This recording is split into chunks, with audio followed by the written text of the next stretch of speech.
Awesome. All right, today's guest, Michael McKenry. He played in the big leagues for the Rockies, Pirates, Cardinals, spanned about 12-year career. He's currently the director of player development for Middle Tennessee State University, where he was currently inducted into the Hall of Fame. Now he's calling games for the Pittsburgh Pirates on Sportsnet as an analyst. And hey, thanks for coming on the show, Michael. Really appreciate it. No problem. Thank you for having me.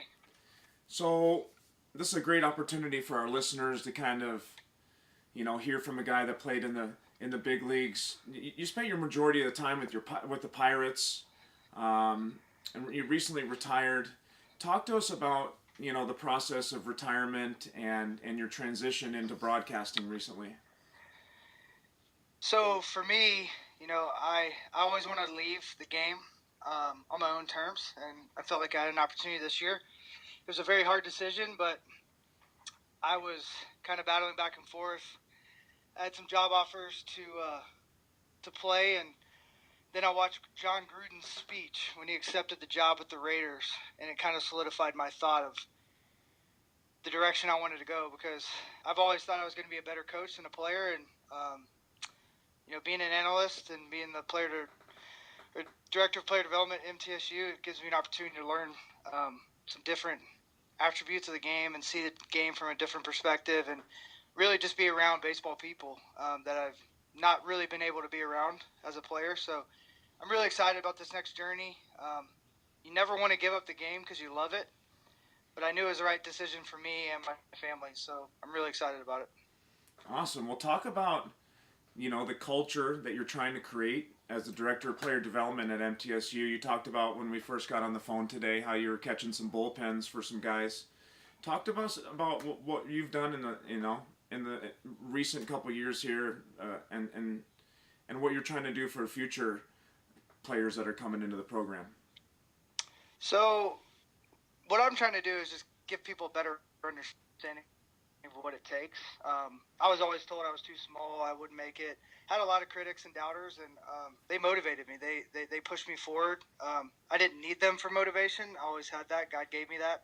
I love the grind. I probably like the grind more than I did the game. So at the end of the day, what I try to do here is create a culture, or help create a culture, because at the end of the day, I'm just a tool in their tool belt. I can't change anything unless they decide to. It's always a choice.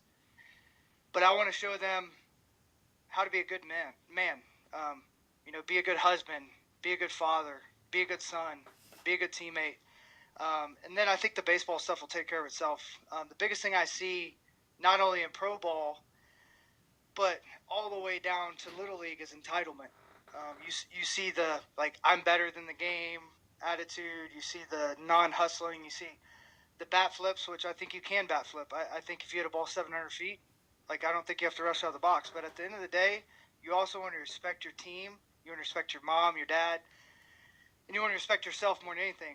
Something I've preached to these guys is you have to take pride in yourself, not your situation. I mean, we just had a tough weekend here at Middle Tennessee, and these guys weren't taking pride in themselves, nor were they taking pride in their teammates. And that's hard for me to watch. That's hard for me to understand, because I didn't feel like I ever took a day for granted. I'm sure I did, because I played for 13 years. I'm sure I did. But I remember the only time someone called me out for it was Jeff Bannister, and I felt like a little ant. And it wasn't that I wasn't playing the game the right way, nothing that anybody else probably would have noticed, but since I spent so much time with him, he pulled me under the tunnel. I don't remember where we were playing, and literally our whole team looked defeated. And he pulled me down there, and was just wearing me out. And I'm pretty sure he was wearing me out because everybody looked defeated, but he was putting it all on me. And I remember we came back and won that game. And it was probably the best moment of my career, in the sense of understanding how you're supposed to really play. No matter what, nobody can bring you down, because It's your perspective. And it was cool. That was one moment in my career where I'll forever be thankful, and it gave me an even better understanding of what it takes. Well, that's outstanding. I mean, it must be such a great experience for these guys to kind of be around a big leaguer, someone that's been through it, someone that's really had to, in a sense, fight different battles than some guys. You know, like you said, you're more of a stocky, not as recruited. One of the tweets that you recently, there's a big long feed to it, and it started with what does being a Blue Raider mean to you? And if you could just touch base on kind of how that tweet came about, and just a few important kind of messages that you want to kind of give to our listeners here. So I've gotten really close with some guys that are in law enforcement and in the military, Navy SEAL buddy of mine. And what I've learned is, like, whether you're going through SWAT school or police academy or buds, is like you create a culture, one, and two, you kind of get brainwashed in the sense of understanding that, like, you don't have a lot of opportunities. Like, if you mess up, or if you don't put your team first, or if you don't practice and do the things you're supposed to prior to that mission or prior to what's going on, not only would you die, but your buddies will die, your teammates will die. And I don't know why we don't live life like that, because if we just watch the news for 3 minutes, we will see how terrifying the world is. And I tell these guys, like, man, don't take it for granted. You don't know. I've had friends pass away. I've had friends murdered, unfortunately. And at the end of the day, like, we have to be so grateful and so thankful for every opportunity. Whether it's a good opportunity, whether it's a bad opportunity, we still have to find some type of thank you in that. Because it's all good if you look at it in the right direction. So, at the end of the day, that whole tweet was about the younger guys that are at MTSU to understand what being Middle Tennessee baseball player is all about. Because when I got here, we were rough around the edges. We never had the best talent, but we always found a way. Even when we didn't win, because maybe we just had bad circumstance, our perspective was always, it doesn't matter. We're going to play the best we can, and we're going to make sure if you guys win, you're going to leave here scraped, bruised, bloody, and like, what just happened? We just got hit by a hurricane. That was our mindset when I was here. It was a mindset of why I came here, and I just don't want to lose that, because it is what MTSU is all about. That's outstanding. Yeah, sounds like a culture that I'd want to be a part of, and buying into this type of culture is not necessarily an easy thing, but it can be a life-changing thing, and especially, like you said, it can create an amazing person outside of the game. And so I commend you for that. So let's talk about hitting a little bit, man. I posted one of your swings today. It was back when you were with the Pirates. It was just a BP session. You had a little bit of a leg kick. You had a very dynamic balance to your swing where, you absolutely hammered a ball, and your head was in the action. Your tilt remained still. I mean, talk to us about kind of some of the most important parts of your swing, your routine, and how you were able to spend so many years in the big leagues and have all the success you had. So, I'm pretty sure the swing you're probably looking at was 2013. It may have been 12, but I got hurt that year, and I ended up using the time when I got hurt to really study the game, really study my swing, and study other people's swings. And I realized that I wasn't getting the bat in the zone early enough. I wasn't on plane soon enough. So that winter, when I could start swinging again, I got off crutches and whatnot, I broke it down to, almost like a foundation on a house. I rebuilt the foundation and built that house completely over. So I appreciate what you said. I was always big on minimal head movement, staying balanced, having a little bit of my tilt, but, I used to say posture. Yes. And I do now. But when I made that adjustment, I went to Colorado that next year, and I had my best year in the big leagues, and I played a lot off the bench. I had almost equal splits, so it wasn't just the dynamic of playing in Colorado.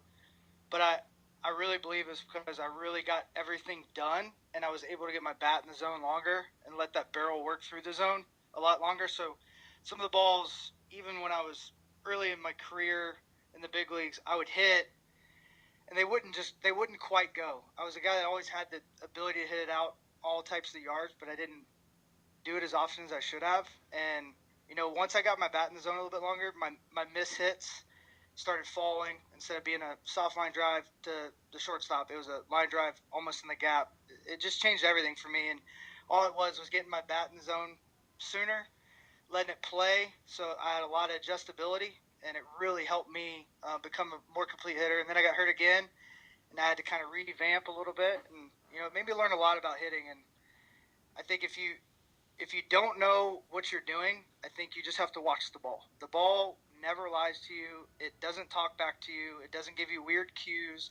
It'll tell you exactly what's going on. So if you're not, creating a ball that has good flight with backspin, and it's not jumping off your bat. And I love all the analytics now with being able to read your, velocity, your barrels, your hard contact, even your bat speed. All that stuff is so big because you can see if you're actually getting better. I've seen with your guys, you use that blast motion. Like that stuff's so important for kids to be able to teach themselves, because you're an instructor, and if these guys go home and they don't work on it in between your sessions, that's a big deal because they're not going to make great improvements. When I was younger, I couldn't afford to have lessons. I'd maybe get one a month from one of the best instructors in Knoxville, and I would literally go home, write down everything he said, and I'd work on it so I could go back that next month. And I kept getting better, and the guys that were working with him were kind of staying steady, every week or twice a week. It's just because, like, what he said, whether it was right or wrong, I was going to go home and do it until I couldn't even handle it anymore. So I encourage anybody that's listening, anybody that works with you, like, take what you're saying and run with it, because, like, a lot of kids don't have that opportunity. Yeah, definitely. And that's the key for some of this technology is it gives us the opportunity to not have to overcoach. We can give kids the idea of what they're doing, and they can make the adjustments on their own. And I think that's huge with a lot of young athletes is showing them the path and not trying to overcoach them through that path, and letting them kind of find it on their own. Yeah, very well said. Talk to us about your approach as a hitter a little bit in the major leagues. So my approach changed pretty consistently, and why I say that is because it depended on what role I was in. I played kind of every role in the big leagues. I was a pinch hitter, I was a bench player, I started. So depending on that, and also how I felt, I like to say I had an A, B, and even a C swing. Too often we practice all the time for an A swing, when if anybody's played the game for an extended period of time, they know you don't always have your A swing. So my thing is like, find a way, compete no matter what. That's something that never slumped, was your competitive nature. So, just find a way. And there's some guys that I literally couldn't hit. So I would try to think of a different way to approach that, whatever it was. So, like, most of the time I took the Little League approach when I played every day. See the ball, hit the ball. I wanted to get ready and be on time for the fastball. I wanted to hit a ball off the pitcher's cap that continued to carry out of the park.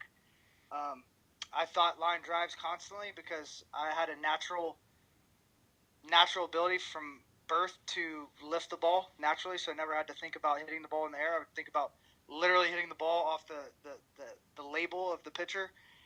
And that made me adjust, because I was so fast in that, like, to an inside pitch. I didn't get a lot of pitches in. So that made me be able to stay on plane a lot longer, and then also have that adjustability because my hands are staying back and I'm not committing right away because I'm on that heater. So the bat stays back and the barrel can play out front, because I had a lot of homers, got a lot of hits out of my front foot. Being able to have that athletic adjustability. I think a lot of times we forget to be athletic in a swing. We think about all of our cues. We think about everything we need to do instead of, like, sometimes you just need to play wiffle ball. Nolan Arenado is a perfect example of that. Watching him play for years when I was in Colorado, it was like the guy just goes out there and kind of plays wiffle ball, and he hits pitches that he probably shouldn't hit, and you're kind of baffled at it because he's literally just saying, I'm going to somehow get the barrel there. So that was my approach 90% of the time, and other times I'd spread out and take a two-strike approach and just try to work the Ted Williams two-strike approach. Work inside the baseball, try to make good contact, not soft contact. And what that did is I shortened everything up, and I just tried to literally in my mind play pepper with it, and I got so many hits that way. I also hit homers that way Mm. because what ended up happening is instead of allowing my body to take over or my mind to take over, my body just reacted, and I was letting things like happen very very late. So I knew I was letting the fastball get as deep as possible, so I could make sure to be on time for that breaking ball. And when guys hung it, I usually didn't miss it with 2 strikes. So yeah, that was usually my approach. And if nothing else, I would look at the situation. I do that anyways, but if I knew I was struggling or I knew the guy behind me was a lot hotter than I was in a situation, I wasn't scared to, bunt or do something to help my team instead of going up there thinking I'm gonna like be perfect. I didn't have the ego and sense of like saying, okay, well I'm just gonna try to drag bunt here, move the guy over, and get a base hit. Right. I had a couple of those in my career. So whatever could help my team, I always made it work that day. Whatever I felt that day, I would kind of go to that approach. Awesome. I definitely think it's important for the listeners to know that if your coach or you're developing just one aspect of your swing or your approach, I think it's not going to benefit you when you get to, the college and the pro level, because like you said, you never know what your role is going to be, and you've got to be able to adapt to the situation and adapt to your role, and it's important to have multiple approaches, multiple types of swings where you can execute. And that's like, that's coming from the Joey Votto notebook. I posted a He's video. one of my favorite hitters. Yeah. Yeah. He's talking about that the other day, right? Good hitters can do everything. So Exactly. did you, and this is a question that I haven't really asked many of my some of the people on the podcast, and it's a question that I'm very interested about. Would you, looking back at your career, and obviously you had to change your swing when you got to pro ball, correct? You had to, Yes. Well, actually, I would have never changed my swing from when I came out of college. That was uh-huh, the one thing I was really, really good at. uh-huh, And I got overcoached, to be honest. mm-hmm, And I was very coachable, and it hurt me. That's mm-hmm, why the ownership side of what we were talking about and having a small group of people that you trust. I mean, you respect everybody, but at the end of the day, like, it's your career, and you have to understand that, right, sometimes guys are looking out for their interests too. So, like, guys that are working with you at a young age, they've created a relationship and they've created a dynamic with you that they're not going to have probably with anyone else. So, like, when they get the pro ball, I think it's so funny. Guys abandon ship. You know what I mean? Like, they abandon ship as soon as they make it. Like, oh, I don't need that anymore. Hey, ding dong, that's how you got there. Why are you abandoning ship? Like, yeah, you may have to do some different things, and you may have to go different areas. But like, you look at Michael Jordan, LeBron James, any of these guys, they have trainers, they have PTs, they have stuff. So like, that's what you're competing against at the highest level. They have a coach for everything, and like, obviously, if you don't have the ability to have that type of money, you better go learn it. You better go figure it out. Like, because if you don't, you're going to get left behind. right, So you can't abandon ship. So I would say I wish I would have had more faith in what I was doing and more confidence, so I wasn't overcoached. mm-hmm, I was too nice of a guy when it came to early in my career. It just completely changed. I was team first mentality all the time, but I kind of lost that nice guy, like, I'm going to listen to everything and I'm always looking for more, or can I have that affirmation, please, that I'm doing it right? Like, I lost that, and I kept my ears a little bit more muted, and I kept yeah, my mouth shut and just allowed things to happen and let the ball tell me what I was doing. So I wish I never would have made an adjustment when I was early on in my career, and I think I would have been better off. But yes, making that adjustment was a big factor in my career late in 13, 14. totally. Yeah, I think it's going to be interesting because of, not only technology and social media, but these young kids are getting a lot of knowledge that was not around, and not a lot of the verbiage and a lot of the swing terms were not around when I was hitting, and I had a lot of it I had to figure out myself. No doubt. And so I think it's going to be interesting to see, and that's why I'm so curious to hear. I think it's going to be interesting to see in the next couple of years if a kid that learns this, a more of what you see a big leaguer doing, if you see that kind of translate more to college and to pro, and it's going to be interesting to kind of follow some of my high school guys into their college career, and hopefully some of them get drafted, obviously. But that's going to be I think one of the most interesting things about all this technology that's out.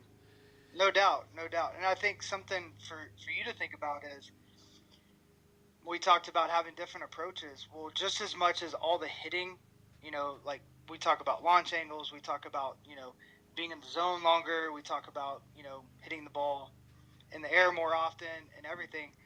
Just as much as a lot of the hitting terms and like, I guess, cues and all that stuff is changing, the pitching is changing too. We're having power arms, we're having power breaking balls, we have a flight scope, we have a Rapsodo, we have a TrackMan that's going to be able to pretty much battle against everything that's being taught. So you have to have that adjustability so you can make adjustments to, guys that are elevating in the zone, that have a high spin rate, and they have a high axis on their breaking ball. They have 7 to 8 inches of depth on their breaking ball and their fastball going sideways, and you're having to cover 22 inches on 2 different pitches if they throw them back to back. Your brain just will go into scramble mode with this stuff. So being able to adjust and compete like a Joey Votto and some of these guys are incredibly good and they don't strike out a lot is something that I think is going to make those pitchers baffled at what to do. Because, if you're not willing to adjust, they're going to continue to do the same thing. And if you're not adjusting, you're literally being insane because you're not making that adjustment. You're doing the same thing over and over again. So I think as a hitting coach, that adjustability is huge to understand because, if you're facing an elevated guy, high spin rate guy, and you're trying to catch it on the, catch it with that launch, a lot of times you're going to foul it off, you're going to miss it, you're not going to know why, where you may have to get there a little sooner and get that bat on plane so you catch it a little bit better. Just Definitely. Those thoughts of like, okay, what do I have to do because we have information on this guy. I know exactly what he's going to do, so how am I going to approach him to best benefit me? Definitely. So who are some of the toughest pitchers you faced and why? It's funny because, like, I get that question a lot, and some of the ones you would think I'd say no. Like, I loved hitting against Chapman. I have no idea why. I loved it, though. I think because his ball came into a righty, and he threw hard, and I always handled velocity good, and I liked the ball close to me. But, like, a Porcello. I mean, I don't know if I just saw him when he had his Marvel cape on or what, but the guy was incredible every time I faced him. I mean, his sinkers are going off the plate in the left-handed batter's box and coming back over the middle. I mean, it was baffling to me. But guys like him are some of the toughest guys I face.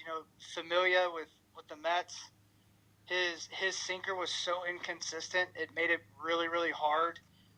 Obviously, Kershaw's really good. I did like facing. I saw him well, but when his breaking ball's on, he's impossible.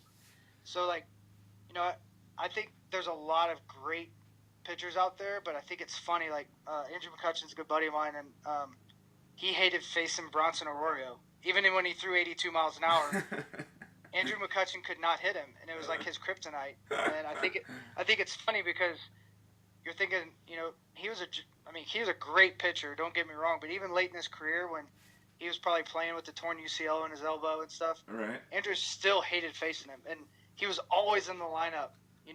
That's the funniest part. Like, I remember so many times I got in the lineup, I'm like, I should not be playing against this cat. Like, I don't know if I've ever gotten a hit against him, but that's just the way it works sometimes, and you just try to figure out a way. And I remember Mike Leake early in my career when I got to Pittsburgh. I had a hard time with him. He had like 57 pitches, and he was constantly changing. And finally, I changed my mindset. I changed my approach, and I started hitting him. I started hitting him well. And sometimes that's what it takes.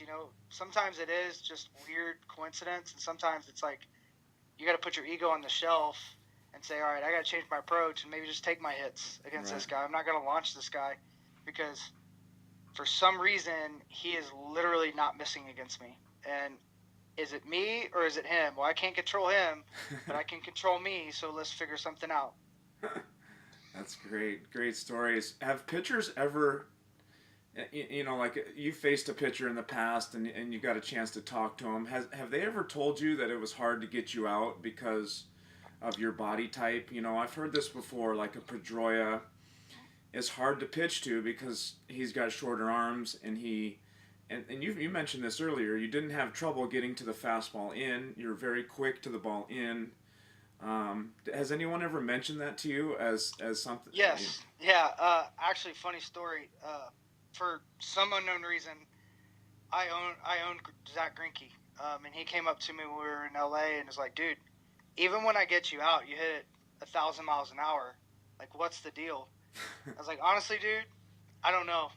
Like, every time you throw the baseball, I see it. Like, I can't tell you exactly why, but like, I see the ball coming out of your hand as good as anybody. And I also saw the ball great in LA, so that probably helped too. And I saw the ball great in Milwaukee when he was there. Like, I just had I don't know if it's coincidence or what, but I always felt that way. But yeah, I heard that a lot, especially early in my minor league career. My strikeout to walk ratio, and that came back later on in my career, was really good. I was a guy that always wanted to compete, and I think that made me good. Plus my short arms. You know, Corey Dickerson's a guy people talk about because he's a bigger guy, but if you ever look at him, he's got really short arms. Mm-hmm. So a lot of times pitchers get pissed because they try to get in on him, especially up and in since he's left-handed, and he'll have the ability to keep his hands tight to his body and work that ball to left field and take a base hit where most lefties aren't going to get there because they have that natural, maybe barrel drop a little earlier than he does, but he has such short arms. He can kind of fiddle and play a little bit more than other people can because his first approach to the ball is a lot shorter and quicker than a guy with, a lot longer arms. So I think there is something to it. Uh-huh. But I think also, like, I would love to have the leverage of a tall dude like Stanton, like be able to hit the ball 900 feet on accident because they have so much more leverage and so much more length through the ball. So I'd like that too. That's funny. Well, just the last few questions, man. Some great stories. You were involved in one of the craziest plays at home plate that I've ever seen. When umpire Jerry Meals missed a call. Tell us about what was going through your mind on that day. So, the guy was great all day. Jerry was like awesome all day. I mean, it was one of those games. We're in the 19th inning. We have Daniel McCutcheon on the mound on his off day in the 5th inning. He's pitching, and it was on his off day. He literally was in his turfs, ran upstairs, put his cleats on, came to the game. He was our last pitcher. And ground ball from the pitcher to third baseman. Ball's coming to me. I do a swipe tag the guy. I could have absolutely annihilated him because I think I was 4 or 5 feet up the line where the ball took me. And he called him safe. He hadn't even touched home plate, and he called him safe. And I like to think that it changed the dynamic of the game because I guess it's top 10 or top 5 worst plays of all time. And now we have replay, so it would have never happened. But at the same time, like, I think that was a pivotal moment in baseball. And I hated it had to be with us. I hated Daniel McCutcheon. I had to deal with that. I hated our team did. We kind of fell off after that. Yeah. We were first place. But at the end of the day, I think it changed the whole dynamic of what people thought about replay because that was a great, example of why we needed replay. I mean, you're talking about a human being was probably as close to perfect that day in Jerry Mills, and he had a brain fart is all that happened. And we're human. We're going to make mistakes, and that's going to happen, and it's good to have something to fall back on every now and then. Yeah, exactly. So I think it's really good, and, I didn't wear out Jerry. You'd think I would have gone back there and just started wearing him out, but all I said is, like, Jerry, you were great all day, but you just disappointed yourself for a long time once you watched this video. And I kind of went for the heart, I guess, more than anything. But, that was a tough moment for all of us in Pittsburgh. And I think, even Daniel, I don't think he had another full year of service time. I mean, I think that day put a lot of pressure on him and put a lot of, hurt in his arm and everything else because he stepped up as a man. Like, that stuff can really play with your mind. So, right. One of Yeah, the it was crazy. It was a crazy moment for sure. Totally. I mean, as a baseball fan, I've been a fan since I was a kid. That's one of the craziest moments I've ever seen. And when I knew you were coming on the podcast, man, I couldn't help but ask you.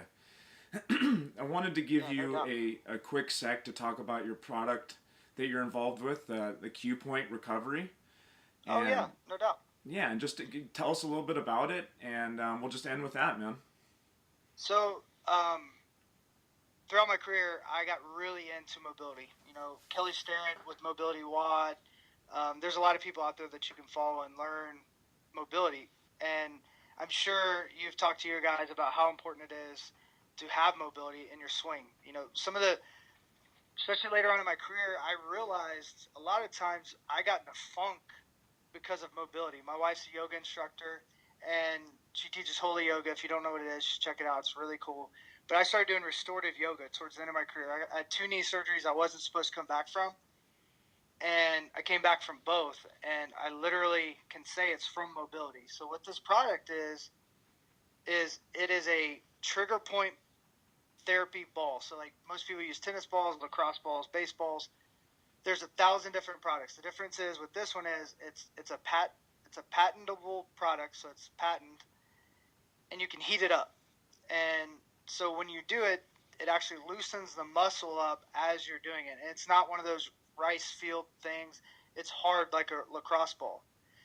And when you lay on it, it loosens the muscle up at the same time you're using that trigger point. So you're not just going into a completely cold muscle. So I love it, and the reason I fell in love with it, one of my closest friends is the one that developed this product years and years ago, and I grabbed it one day because my dad had cancer, and he could barely get up in the morning and walk because his feet, from all the treatments and everything, were just stuck for the most part. Those treatments can really wear you down, and I had literally just about every product you can think of, and the only one he liked was the Q Point ball. So I fell in love with it. I was like, if it's good enough for my dad, who literally didn't like anything else and is the hardest person in the entire world to do anything, and he'll do it because he is just old school through and through. I was like, I'm in. So I called my buddy, and I'm not getting paid for this. I'm not doing anything more than just helping someone out, and it's a good product. I encourage anybody that's listening to just try it. So that's what I got. Outstanding. Well, Michael, that was one of my favorite interviews. Some great stories, man. I can't tell you how appreciative I am of your time. I know you're busy over there at Middle Tennessee.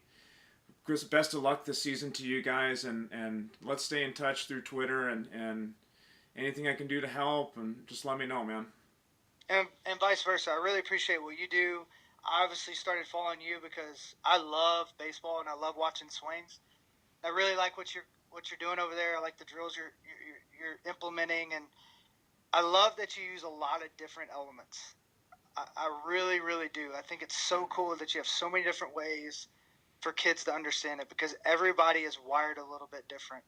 And I appreciate you. I appreciate your love for the game. I appreciate everyone listening, and God bless you. Thank you. Love to Thanks, keep up Michael. with We'll be looking forward to hearing you on the Pirates Sportsnet and calling games this year, man. Talk to you guys Perfect. soon, okay?